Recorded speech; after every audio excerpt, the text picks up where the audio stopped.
The Palmetto State's Attorney General saying more than 900 of the voters in the recent elections were actually dead people. And you might wonder, how do those dead people find their way to the polls? 2 out of 3 voters nationwide believe that voter fraud is a serious problem in the U.S. today. We can't deny that there are, cracks and fissures in our process. In a voting fraud scandal in Troy, New York, 3 Democratic operatives. And it's kind of like this dirty little secret that exists on both sides. Here's what we're watching right now. Dozens of newly minted Republican voters in California say they were duped into joining the GOP. Both sides of the aisle are guilty. Florida now has to tell the Department of Justice whether the state will comply with DOJ's demand to stop purging thousands of people from its voter rolls. We have the sloppiest election system of any industrialized democracy. Philadelphia flagged 50,000 duplicate registrations, so just think how many more slipped through. It's almost impossible to detect. How do you get caught?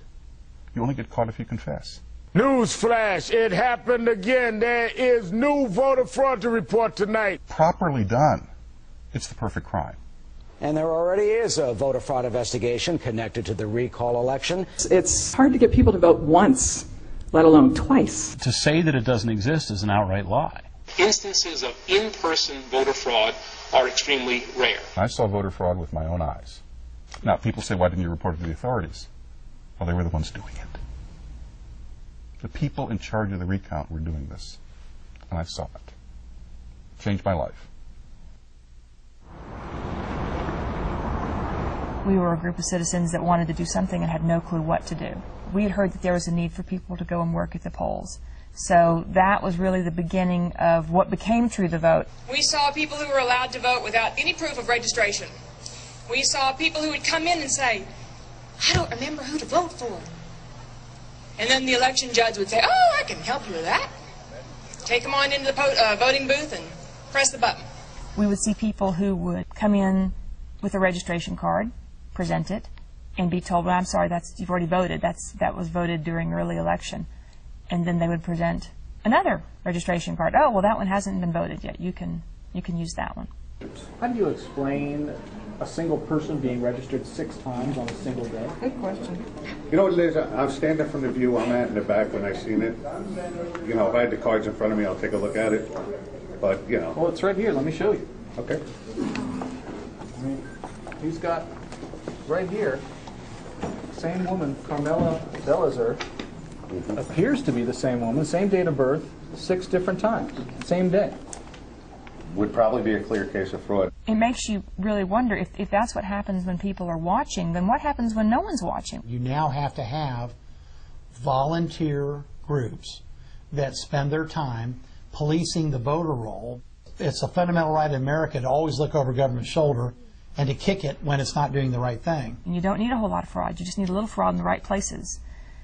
And how much is okay? Is a little fraud all right? If we've built a system that depends upon citizens being involved and the citizens just don't show up, is that okay? Should we remind ourselves that we're needed? I think so. And my hope is that in the next 5 minutes we will walk out of here with hundreds more volunteers for the True the Vote effort.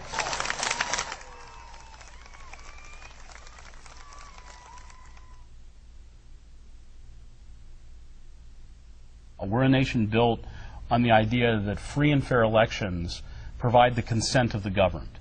After an election, we all go home, and we all, even though we might not agree with the outcome, we feel good about the process. Unfortunately, the process is not where it needs to be. You have millions of dead people on the voter rolls. You have law enforcement officials committing voter fraud. You have people running the elections committing voter fraud. Something's gone wrong. A new report finds almost 2 million dead people are currently registered to vote. 24 million registrations are either invalid or inaccurate. There's little evidence this has led to widespread fraud, but it has raised concerns that the system is vulnerable. Is there a documented history of voter fraud? You betcha.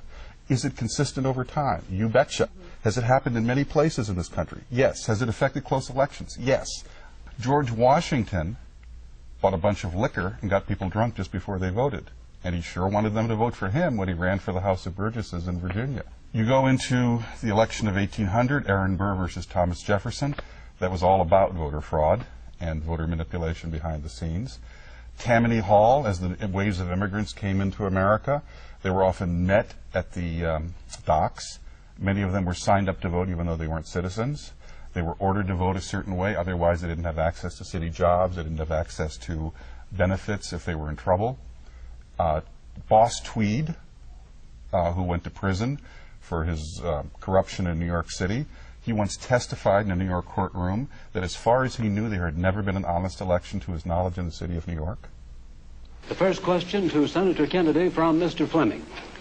Senator, the Vice President in his campaign has said that you are naive and at times immature. He has raised the question of leadership. It is generally acknowledged that the 1960 presidential election in Illinois that elected John F. Kennedy was stolen by Mayor Daley. That's historically generally acknowledged. We've gotten better. I think there's less fraud now than there was. But where there's pockets of fraud, it's as bad as ever. They were everywhere during the 2008 election, but try to find them now. Hey, is this Acorn? Like we did in Milwaukee. Acorn's not here anymore? You know where they went? And you'll find Acorn offices and its workers are vanishing. No matter what state they were in, people were committing the same types of voter registration fraud. There was no way that you can know how to do that unless you've been trained. It wasn't just dead voters and Mickey Mouse. It was going systematically through the phone books. It was registering people twice. It was making up phone numbers and addresses and signing the cards because they needed each card. So I saw all of this going on. A man walks into a poll location in Washington, D.C. and asks about United States Attorney General Eric Holder. The poll worker places a mark next to Eric Holder's name and offers the man Eric Holder's ballot to vote. Hello. Do you have an Eric Holder? Check it out here. Northwest? For the next election, we are told you'll get one that has the mark. No. Well, they did for early voting. H-O-L-T-E-R or D-E-R? H-O-L-D-E-R? There was a reason. That's the name. And you were a Democrat. And you're wanting to take I did. Northwest, that's the address. Okay. Last name? Please sign me there. I actually forgot my ID. You don't need it, it's all right. I left it in the car. As long as you're in here, you're on our list, and that's who you say you are. Okay. When those videos came out and it wasn't one office or two offices, but it was at 5 offices across the country, it changed the game. Acorn became a household name, and they could no longer operate. We're just trying to hold these organizations accountable. We're just trying to do investigative work, independent work, and we're just asking these people questions. This vote, you need ID. No. You don't need ID? No. In Kazakhstan, you need ID to vote, you know? Look at how it's altering the terms of the debate. Minnesota passed their voter ID law because of James O'Keefe.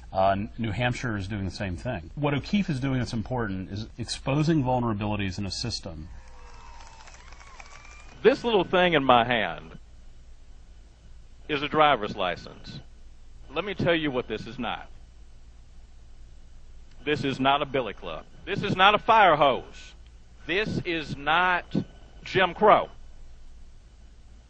though some people say it is. So how is it that this tiny little thing I can hold in my hand is causing such a stir?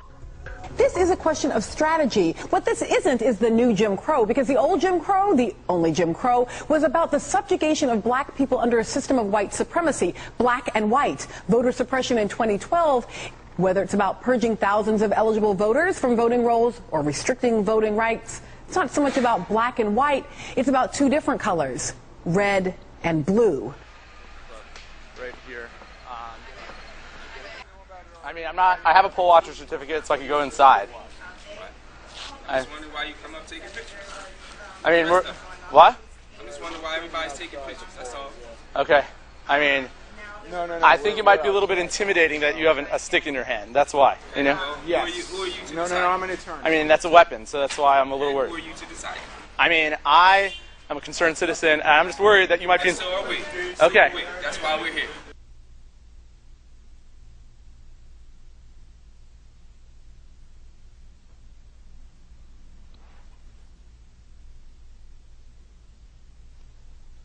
All of us have the right not to be intimidated from voting, blocked from voting, artificially prevented from voting. We fought a great civil rights struggle over that.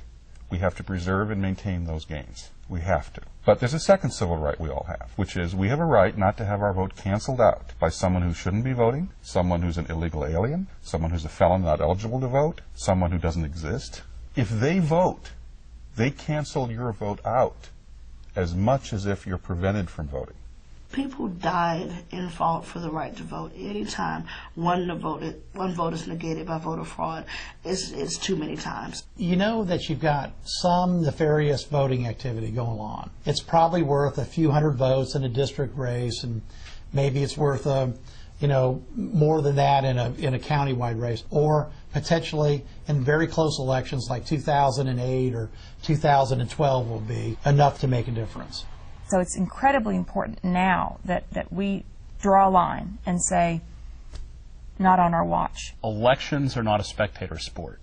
If you're sitting on the couch at home on election day, you're not doing enough to stop voter fraud. You need to get involved. You need to either work at the polls as a government official, or you need to become a poll watcher. We as a citizenry have forgotten that if we don't assign priority to this process, if we are not rock solid in our certainty that we can trust the outcome of our elections, if we don't demand that, who will?